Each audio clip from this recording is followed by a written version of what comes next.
আগামীকাল শুক্রবার থেকে শুরু হচ্ছে লোকসভা ভোট। প্রথম দফায় 21টি রাজ্য ও কেন্দ্রশাসিত অঞ্চলের 102 কেন্দ্রে ভোট রয়েছে। এ রাজ্যে প্রথম দফায় ভোট রয়েছে উত্তরের 3 কেন্দ্রে কোচবিহার, আলিপুরদুয়ার এবং জলপাইগুড়িতে ভোট গ্রহণ রয়েছে। শেষ পর্বের প্রস্তুতি তুঙ্গে, বুথে বুথে যাচ্ছেন ভোট কর্মীরা। আলিপুরদুয়ার, কোচবিহার, জলপাইগুড়ি, উত্তরবঙ্গের দিকে প্রথম থেকেই কিন্তু নজর রয়েছে তৃণমূল সুপ্রিমো এবং তৃণমূল কংগ্রেসের। আমরা দেখেছি দফায় দফায় তৃণমূল নেত্রী মমতা বন্দ্যোপাধ্যায় তিনি উত্তরবঙ্গে সভা করেছেন, তৃণমূলের সেকেন্ড ইন কমান্ড তিনি সভা করেছেন। 2019-এর লোকসভা নির্বাচনের পরিপ্রেক্ষিতে উত্তরবঙ্গে ভালো ফল করতে পারেনি তৃণমূল কংগ্রেস এবং সেখানে বিজেপি ভালো ফল করেছিল। সেই জায়গা থেকে তৃণমূল উত্তরবঙ্গের আসন পুনরুদ্ধারে মরিয়া। কোচবিহার, আলিপুরদুয়ার, জলপাইগুড়িতে ভোট গ্রহণ। কোচবিহারে যেরকম বিজেপির প্রার্থী হচ্ছেন নিশীথ প্রামাণিক, পাশাপাশি তৃণমূলের তরফে প্রার্থী যেরকম ঘোষণা করা হয়েছে। তবে সব মিলিয়ে আমরা যদি এই 3 কেন্দ্রের দিকে নজর রাখি, তৃণমূল কংগ্রেসের নজর রয়েছে 2019-এর লোকসভা যে নির্বাচন, সেই নির্বাচনে কিন্তু তৃণমূল কংগ্রেস এই 3 কেন্দ্রে ভালো ফল করতে পারেনি। পাশাপাশি এই 3 কেন্দ্রে যে বিশেষভাবে ফ্যাক্টর হচ্ছে রাজবংশী ভোট। কোচবিহার, আলিপুরদুয়ার, জলপাইগুড়ি, অন্যদিকে চা বাগানের শ্রমিকরা তাদের বিভিন্ন যে চাওয়া পাওয়া রয়েছে সেই বিষয়গুলো কিন্তু এই ভোটে ফ্যাক্টর হতে চলেছে। কোচবিহার, আলিপুরদুয়ার, জলপাইগুড়িতে ভোট গ্রহণ ইতিমধ্যেই বুথে বুথে পৌঁছে গিয়েছেন ভোট কর্মীরা। শেষ পর্বের যে প্রস্তুতি, সেই প্রস্তুতি কিন্তু তুঙ্গে। প্রথম দফায় 21 রাজ্যে ভোট রয়েছে। আপনাদের সামনে তুলে ধরছি উত্তরের যে 3 কেন্দ্র, সেখানে কিন্তু একেবারে রীতিমতো প্রস্তুতি শেষ পর্যায়ে পৌঁছে গিয়েছে। আপনাদের সামনে তুলে ধরছি কোচবিহার, আলিপুরদুয়ার, জলপাইগুড়িতে সকাল থেকেই ভোট কর্মীরা সেখানে পৌঁছেছেন এবং তারা রীতিমতো কিন্তু সমস্ত এলাকা যেখানে রয়েছে, যে সমস্ত বুথ কেন্দ্রগুলো রয়েছে সেই বুথ কেন্দ্র তারা ঘুরে দেখছেন। আলিপুরদুয়ার, কোচবিহার লোকসভা কেন্দ্র, যেখানে এখনো পর্যন্ত যেটা জানা যাচ্ছে যে 2 বিধানসভা আসন কিন্তু তৃণমূল কংগ্রেসের দখলে। অন্যদিকে আপনাদের জানিয়ে রাখবো 7টি বিধানসভা কেন্দ্রের মধ্যে কোচবিহারে 5টি রয়েছে বিজেপির দখলে। অন্যদিকে আলিপুরদুয়ার, যেখানে 7টি বিধানসভাই কিন্তু বিজেপির দখলে রয়েছে। জলপাইগুড়ি লোকসভা কেন্দ্র, যেখানে 3টি রয়েছে তৃণমূলের দখলে, বাকি 3টি রয়েছে বিজেপির দখলে। কোচবিহার লোকসভা কেন্দ্র, যেখানে তৃণমূল কংগ্রেসের প্রার্থী হয়েছেন জগদীশ চন্দ্র বসুনিয়া, অন্যদিকে বিজেপির তরফে প্রার্থী নিশীথ প্রামাণিক। অন্যদিকে আলিপুরদুয়ার, যেখানে মনোজ টিগ্গা তিনি লড়ছেন বিজেপি প্রার্থী হিসেবে। আলিপুরদুয়ারে তৃণমূল প্রার্থী হিসেবে লড়ছেন প্রকাশ বড়াইক। অন্যদিকে জলপাইগুড়িতে সেখানে বিজেপি প্রার্থী ডক্টর জয়ন্ত রায়।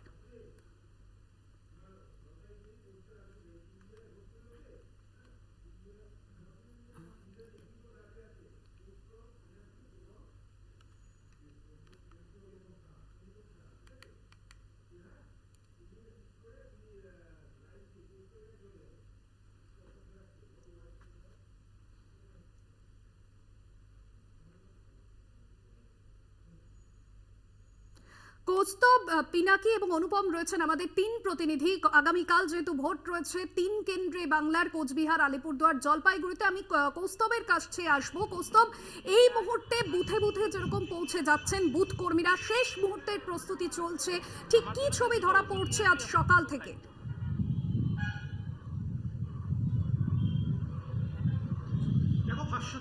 আগামীকাল প্রথম দফার নির্বাচন হতে চলেছে জলপাইগুড়িতে এবং আজ সকাল থেকে আমরা যেটা দেখতে পাচ্ছি, যারা ভোট গ্রহণ করবেন অর্থাৎ ভোট কর্মী, তারা কিন্তু যে ডিসিআরসি রয়েছে সেখানে গেছেন এবং সেখান থেকে তারা বিভিন্ন ভোট গ্রহণ কেন্দ্র, সেই ভোট গ্রহণ কেন্দ্রের দিকে রওনা দেবেন। আর কিছুক্ষণের মধ্যে যেই সমস্ত ইভিএম থেকে শুরু করে যেই সমস্ত প্রয়োজনীয় কাগজপত্র, নথিপত্র রয়েছে সেগুলো সেখান থেকে সংগ্রহ করার পর বিভিন্ন ভোট গ্রহণ কেন্দ্রের দিকে যাবেন এবং আগামীকাল সকাল থেকে কিন্তু ভোট গ্রহণ শুরু হবে।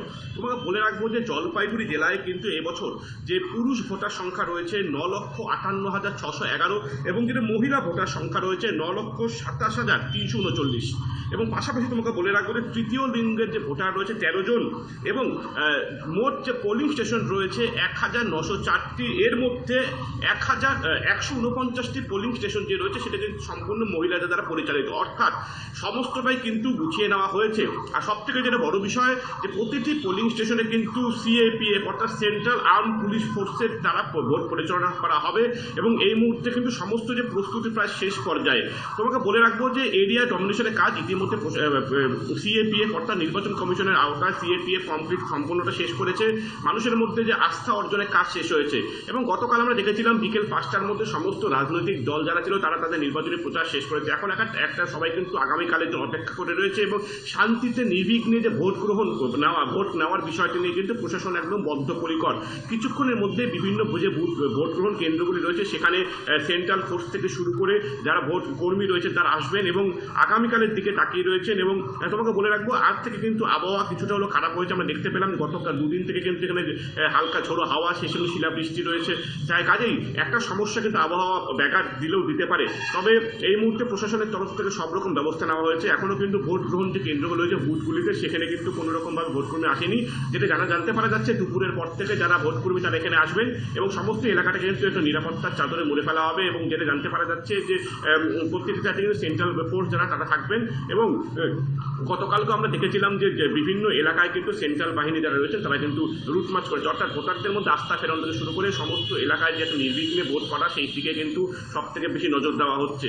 আর তুমি যেটা জানো যে এই আসন গত বছর গত লোকসভা নির্বাচনে বিজেপি জিতেছিল, তৃণমূল হাত থেকে ছিনিয়ে নিয়েছিল। আর এই কারণে কিন্তু তৃণমূলও কিন্তু এবার এই আসনকে ফের একবার ছিনিয়ে নিতে তারা মরিয়া। কাজেই সকলে কিন্তু এই বিগত দিনগুলিতে ঝাঁপিয়ে পড়েছিল এই প্রচারে এবং প্রচারে কিন্তু প্রত্যেকে জানিয়েছেন তারা ব্যাপক সাড়া পেয়েছেন এবং প্রত্যেকে জেতার ব্যাপারে 100% আশাবাদী। তবে আগামীকাল ব্যালট বক্সে মানুষ কি যারা এবং সেটি কিন্তু জুন মাসের 4 তারিখে মানুষের রায় বোঝা যাবে। তবে এই মুহূর্তে একটা চাপা মানুষের মধ্যে একটা উৎকণ্ঠা রয়েছে এবং মানুষ কিন্তু অপেক্ষা করছে আগামীকালকার দিনের জন্য। একদমই, তুমি সঙ্গে থাকো আমাদের। এবার একটু কোচবিহারের দিকে নজর রাখবো। অনুপম রয়েছেন আমাদের সঙ্গে সরাসরি। অনুপম, কোচবিহারের সকাল থেকে ঠিক কি ছবি? বুথ কেন্দ্রে ইতিমধ্যে পৌঁছেছেন বুথ কর্মীরা, সব মিলিয়ে কোচবিহারের ছবিটা এই মুহূর্তে ঠিক কোন জায়গায় দাঁড়িয়ে?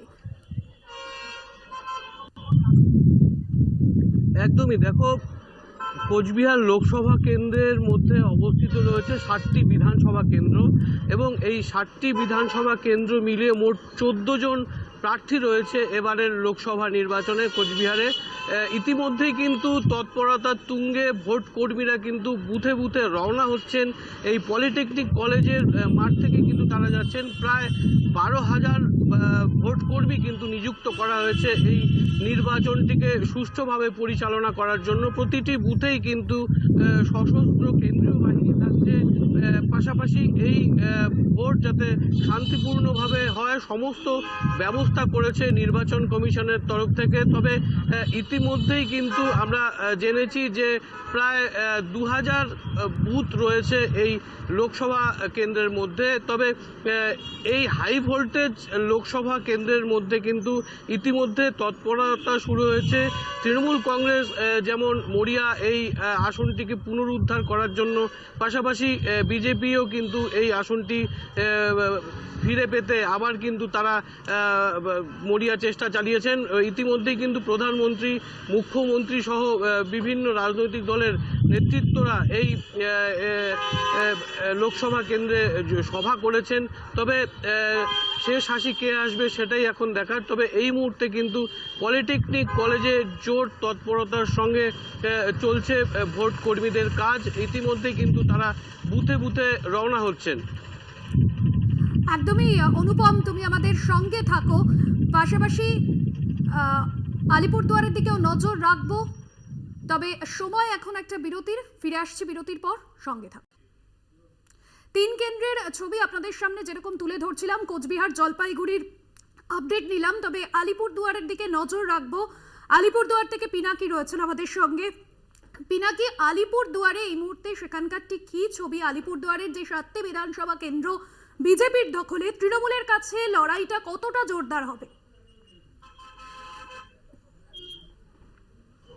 দেখো, একেবারে হাড্ডাহাড্ডি লড়াই যেটা বলা যায় সেটাই কিন্তু এই মুহূর্তে আলিপুরদুয়ারে চলবার কথা। কারণ হচ্ছে বিজেপির পক্ষ থেকেও যেরকম প্রচার চালানো হয়েছে তুল্যমূল্য, ঠিক একইভাবে চ্যালেঞ্জ ছুড়ে দিয়ে তৃণমূল কংগ্রেসের পক্ষ থেকেও এখানে একটা জোরদার প্রচার চালানো হয়েছে। যদিও জেলার যে এই আলিপুরদুয়ার লোকসভার যে 7টি বিধানসভা কেন্দ্র রয়েছে, প্রত্যেকটি বিধানসভা কেন্দ্রেই কিন্তু গত বিধানসভা নির্বাচনে পরাজিত হয়েছিল তৃণমূল কংগ্রেস। কিন্তু তারপর চা বাগান শ্রমিকদের পাশে দাঁড়ানো এবং বিভিন্ন উন্নয়ন প্রকল্প নিয়ে রাজ্য সরকার সেই চা বাগান শ্রমিকদের পাশে পেতে চাইছেন। কারণ আমরা সবাই জানি এই জেলার একটা সিংহভাগ ভোটার যারা রয়েছেন তারা চা বাগান শ্রমিক এবং তাদের মাধ্যমেই তারাই ডিসাইডিং ফ্যাক্টর হয়ে ওঠেন প্রত্যেকটি ভোটে। এবারেও কিন্তু সেটাই আশা করা হচ্ছে। তবে এখন তারা কাদের পাশে দাঁড়ান সেটাই সবচেয়ে বড় কথা। আবহাওয়া এখানে যথেষ্ট মনোরম রয়েছে, তাপমাত্রা অনেকটাই নিচে, আকাশে মেঘ রয়েছে। ভোটকর্মীরা ইতিমধ্যে বিভিন্ন বুথে যেতে শুরু করেছেন। আলিপুরদুয়ার মহাবিদ্যালয়ের যে ডিসিআরসি রয়েছে সেখানে তারা উপস্থিত হয়ে বুঝে নিচ্ছেন যে তাদের নির্দিষ্ট কোন কোন বুথে তাদের ডিউটি পড়েছে। সেইভাবে তারা ইতিমধ্যে বিভিন্ন বুথগুলোতে যেতে শুরু করেছেন। সঙ্গে রয়েছে কেন্দ্রীয় বাহিনীর নিরাপত্তা এবং রাজ্য পুলিশের নিরাপত্তা। ভাস্বতী। সঙ্গে সরাসরি 3 জেলার যেরকম ছবি আপনাদের সামনে তুলে ধরলাম, আগামীকাল ভোট রয়েছে, 3 কেন্দ্রে ভোট, সেদিকে নজর থাকবে সকাল থেকেই। সেখানে যেরকম বুথ কেন্দ্রগুলোতে নিরাপত্তা জোরদার করা হয়েছে, ভোট যারা কর্মীরা রয়েছেন তারা ধীরে ধীরে পৌঁছচ্ছেন। 3 প্রতিনিধি ছিলেন অনুপম, কৌস্তব, পিনাকি, তোমাদের 3 জনকেই ধন্যবাদ।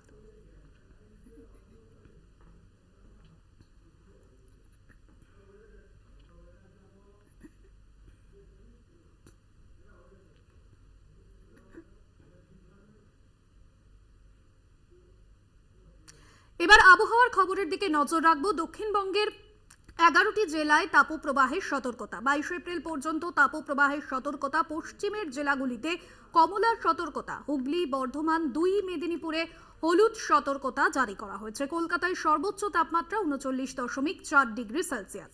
কলকাতার তাপমাত্রা স্বাভাবিকের থেকে 4 ডিগ্রি বেশি। বেলা 11টা থেকে বিকেল 4টে পর্যন্ত বাইরে বেরোনোই নিষেধাজ্ঞা। আপাতত বৃষ্টির কোনো সম্ভাবনা নেই। দক্ষিণবঙ্গে উত্তরবঙ্গের 5 জেলায় জারি রয়েছে বৃষ্টিপাত। আপাতত বৃষ্টির কোনো সম্ভাবনা নেই। বিকেল 4টে পর্যন্ত বাইরে বেরোনোয় নিষেধাজ্ঞা জারি করা হয়েছে।